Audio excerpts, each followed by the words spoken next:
Welcome to the Fear and Greed Daily Interview. I'm Sean Aylmer. The soaring cost of living has seen plenty of people turn to creative ways of making some additional cash.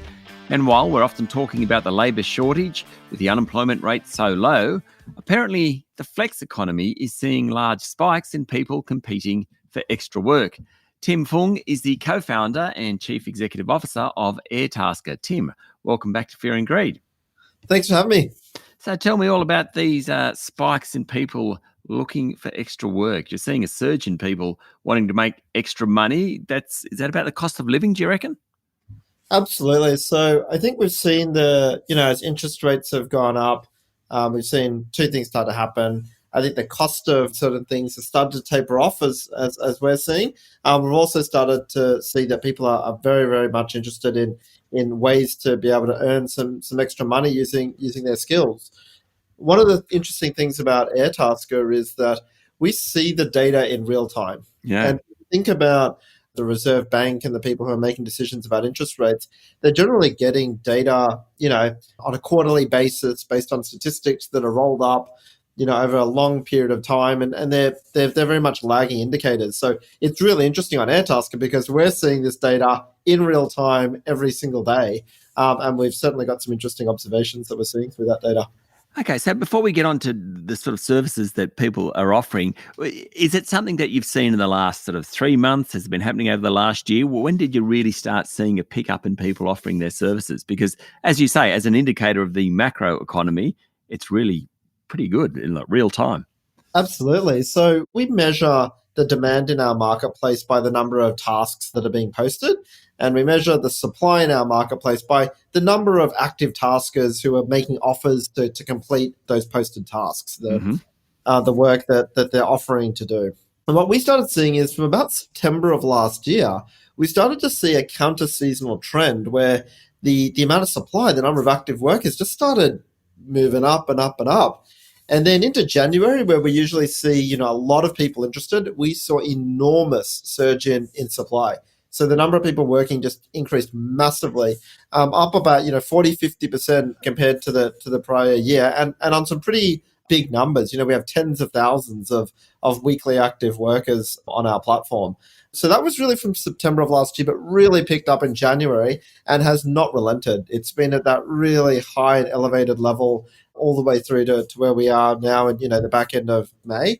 And we've seen, consumer demand, which is interesting. That's starting to soften a little bit. As of January this year, it was super high going into Christmas, but this year has been a little bit softer. Is there any way you can break that down by geography? For sure. Well, I can say very simply, Airtasker is all across the world now. So we operate in the UK and the US, in the Northern Hemisphere as well as the Southern. And that's pretty interesting because, as much as humans, we like to think that we're all, we're doing our own thing. It turns out that basically everyone does do all of their spring cleaning and all their spring chores in spring. And in winter, people tend to do air conditioning and bunker down. And so what we're seeing is in Australia, this is definitely the quieter period as we head into winter, but things are going absolutely bonkers in the UK and the US, where we're going into the Northern Hemisphere summer. That said, I would say the overall supply and demand dynamics are reasonably similar in all of these markets, in the sense that demand is getting softer. I think customers are definitely watching their wallets and wanting to earn some more money. And we're seeing that reflected on the supply side of our marketplace where, record levels of people wanting to work. What services do they offer? I'm just interested. I mean, Airtasker is, a genuinely what we call infinitely horizontal marketplace. So we have everything on our marketplace, from everyday jobs, it might be moving some boxes, lifting some plants, all the way through to cleaning and gardening, household services, through to white collar work like accountants and lawyers. And now we're getting some really, really high tech work coming through our platform, whether that's help with, artificial intelligence type prompting work, or whether that's 3D printing. So we get everything along that scale. But where's the bulk of the work? It's in the everyday jobs. It's things like cleaning, gardening, removals, handyman, and deliveries. Okay. And mostly it's sort of project work, one-off work, or is it actually many people kind of with ongoing commitments to people? What's really cool is that Airtasker enables people to connect for that first time, and that's traditionally where most of our business has been. over the last year, we've actually developed a new feature in our app where you can just stay in touch with taskers that you've worked with before on Airtasker. We charge much lower fees for that, to help cover things like payments and insurance. And it's just a convenient way to sort of have your pocketbook full of taskers that you can call on anytime that you need them. So we have a mix of both first-time work as well as ongoing work now as well. Stay with me, Tim. We'll be back in a minute.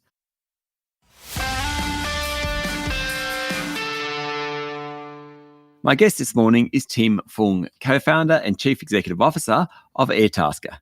What I always find interesting about Airtasker is there are people out there that do stuff that I would never have dreamed of. There was one I saw, is the flow and effect of the rental crisis, people paying taskers to do the rental inspections for them, for example.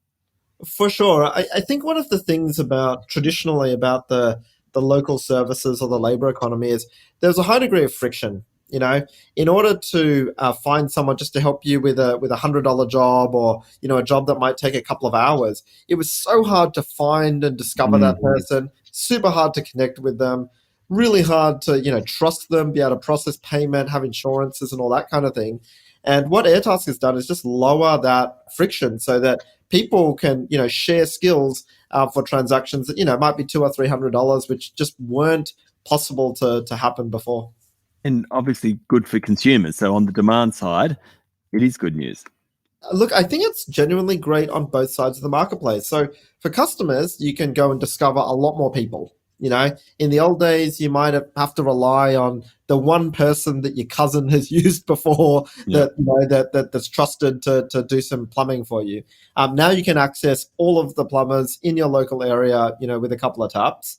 But from the workers' side of things, it's also really good.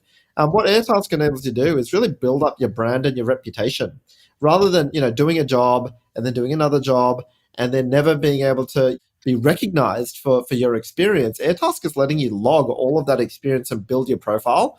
And what we've seen directly is that once you can build up that profile, you can monetize it. You can basically make a lot more money from your skills if you're building up that online reputation.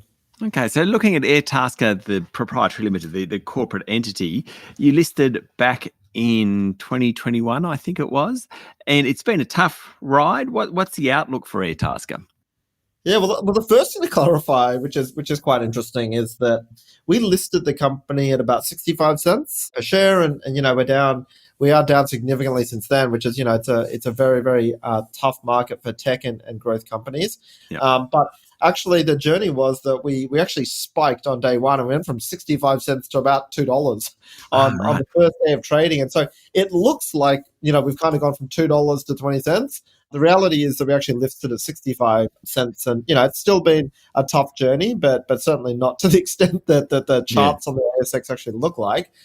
In terms of that, I think, it's been the story across, pretty much the entire growth and tech market. And whilst I would say that, some of the valuations and some of the multiples that people were valuing these stocks on back in 21 was probably a little bit overinflated.